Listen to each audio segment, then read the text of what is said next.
সরকারের বিরুদ্ধে বলা যায়, মাফিয়াদের বিরুদ্ধে কথা কম বলতে হয়।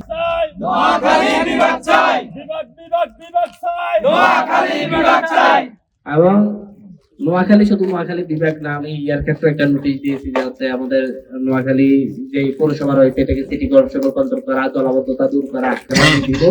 এবং এই ক্ষেত্রে সামনে সারি থেকে আমরা আসলে যে সংসদে বলা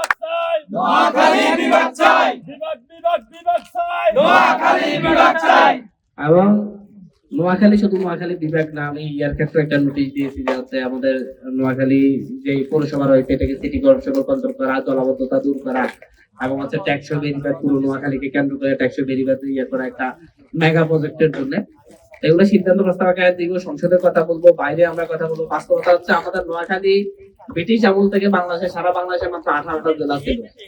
তখন আমাদের এই নোয়াখালী একটা অন্যতম জেলা ছিল এবং অর্থনীতির অনেক কেন্দ্রবিন্দু ছিল এই জায়গাটা।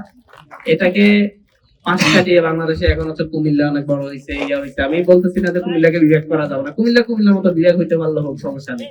বাট নোয়াখালী ঐতিহ্যগত ভাবে, ভৌগোলিক ভাবে, ঐতিহাসিক ভাবে সবার আগে বিভাগ হওয়ার দাবি রাখি। 200-র বেশি সার্ভিস ও ফিচারে লেনদেনের সব বিকাশ অ্যাপে সম্ভব। সেই জায়গা থেকে ইনশাল্লাহ রাজনৈতিক ভাবে আমি আমার জায়গা থেকে দখল করার আমি করতেছি। এর পাশাপাশি হচ্ছে আমাদের যে ভূমিগুলা নতুন চর চাকতেছে এগুলা কিভাবে নোয়াখালীর সাথে অ্যাড রাখা যায়, এগুলা কিভাবে হচ্ছে দস্যু মুক্ত রাখা যায়, এগুলো নিয়ে কথা বলতেছি। রাজনৈতিক বাকি নেতারাও হেল্প করলে আমরা এই ক্ষেত্রে আগাইতে পারবো না প্ল্যান নিয়ে ইনশাল্লাহ। তো এই ক্ষেত্রে আবারও বলতেছি, নোয়াখালী বিভাগ বাস্তবায়ন আন্দোলন সামনে দিকে আরো জোরদার হবে ইনশাল্লাহ।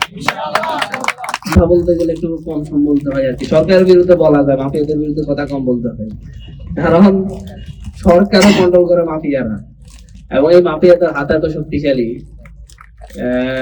এরা যে কোনো সরকারও চেঞ্জ করতে পারে। তো আমরা আসলে কথা বলতেছি, আমরা আমরা এই সিস্টেমটা চেঞ্জ করতে চাচ্ছি। আবারও বলতেছি, সিস্টেম। আপনি আমাকে যত কথাই বলেন হাদি হত্যার বিচার চাই, হাদি হত্যার বিচার তো আমরা সবাই চাই। মঞ্চের নেতৃত্ব দিচ্ছে, তারা আন্দোলন করতে, তাদেরকে আমরা সাপোর্ট দিচ্ছি, কথা বলতেছি। কিন্তু শুধু হাদি নাই, এরকম বহু হাদি হত্যা হয়েছে এবং এটা সিস্টেমের কারণে কোনো হত্যাকাণ্ডের বিচার হচ্ছে না। সিস্টেম চেঞ্জ হবে, অনেক কিছু সোজা হয়ে যাবে। আপনার সিস্টেমটাই এমন, আপনি হচ্ছে পুলিশকে থানায়, পুলিশ একটা থানার পুলিশের জন্য আপনার বরাদ্দ দেন যে 140 লিটার, একটা উপজেলার থানার জন্য 140 লিটার তেলের বরাদ্দ দেয়।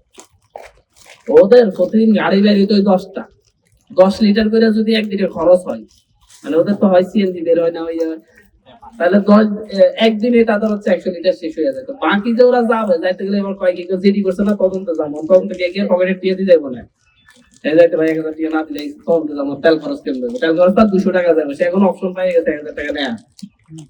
আপনি পুলিশকে তার ইয়ে দেন, তার খরচটা দেন, তার যেটা লজিস্টিক খরচ দেন, তাকে বেতন ভাতা ঠিক মতো দেন, তাহলে দেখেন তারপর যে ওরা ধরেন সাইডে যত তুই এখন ঘুষ খাস কিনলে।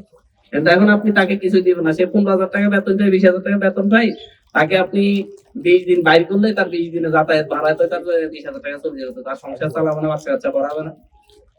আমি বলতেছি বাংলাদেশের প্রত্যেকটা সিস্টেমকে এমন ভাবে তৈরি করে রাখা হয়েছে। আপনার কৃষি প্রণোদনা দেয়, ধরেন হচ্ছে চাইল ডাইল দেয়, এক উপজেলার জন্য 40 মণ 50 মণ ধরেন হচ্ছে ইয়া যায়, ধানের বীজ যায়, চাইলের বীজ যায়, গমের বীজ যায়, বিভিন্ন ভাবে যায়। এই বীজগুলা নেয়ার জন্য যে ভাড়া, সেই ভাড়াটা এটার সাথে নাই। তো কি করবে, ও এখানে 40 মণ থেকে সে 1 মণ দিছে দিবে, 2 মণ দিছে দিয়ে তো সে তারপরে ব্যবসায়ী কেন কোনো কথা বলতে পারে না, যারা চাঁদাবাজি এর ভয়ে কথা বলতে পারে না, যারা হচ্ছে সন্ত্রাসের ভয়ে কথা বলতে পারে না, যারা আওয়ামী লীগের ভয়ে কথা বলতে পারে না, এদের প্রতিনিধি আমরা, এদের কণ্ঠস্বর আমরা। যারা কথা বলতে পারে না তাদের হয়ে আমরা কথা বলি। ঠিক একইভাবে আমরা এই কথা বলি, যে কথা বলার কারণে আবার আমাদেরকে অনেকবার মাইর খাইতে হয়, পিঠা খাইতে হয়, দুরানি খাইতে হয়। এটার মেন বাস্তবতা হচ্ছে আল্লাহ রসুলকে কিন্তু আল্লাহ হচ্ছে মক্কাতে সাথে সাথে কিন্তু হচ্ছে ইয়া বানায়, মক্কার আমির বানায় দেয় নাই, রাজা বানায় দেয় নাই, প্রশাসক বানায় দেয় নাই, দিছে 12টা বছর উনি হচ্ছে তার নিজের বাড়ি সাইডা মদিনায় থাকতে হয়েছে।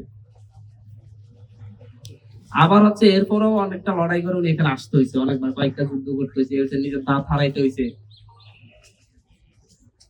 কেন আল্লাহ চাইলে পারতো না? আমার সাইডে যোগ্য মানুষ ছিল। আল্লাহ আসলে আমাদের নার্ভ টেস্ট করে যে কে লিডারশিপ লিড দিতে পারবে। আমরা মনে করছি ব্লু ইকোনমিক বাংলাদেশ গড়ে তুলতে চাই। এবং আমরা মূলত হচ্ছে বাংলাদেশের যে নিজস্ব সম্পদ আছে অর্থনীতিতে খাদ্যে বাংলাদেশকে স্বয়ংসম্পূর্ণ করার জন্য আমাদের ইয়া, এবং আমরা উৎপাদনমুখী যেই অর্থনীতি সেটা করতে চাই। পাশাপাশি হচ্ছে আমরা আমাদের নিজস্ব যেই প্রজন্মের যে লড়াইটা, সিস্টেমের যে কথাটা বলছি, আমরা সিস্টেম পরিবর্তনের কথা বলছি, যেগুলো আমরা অনেকগুলা অন্তর্বর্তীকালীন সরকার দিয়ে আমরা চেষ্টা করেছি সমাধান করার জন্য, কিন্তু হয় নাই। সেই সিস্টেম গুলো পরিবর্তন করে বাংলাদেশকে একটি কল্যাণমূলক রাষ্ট্রে উপহার দিতে চাই।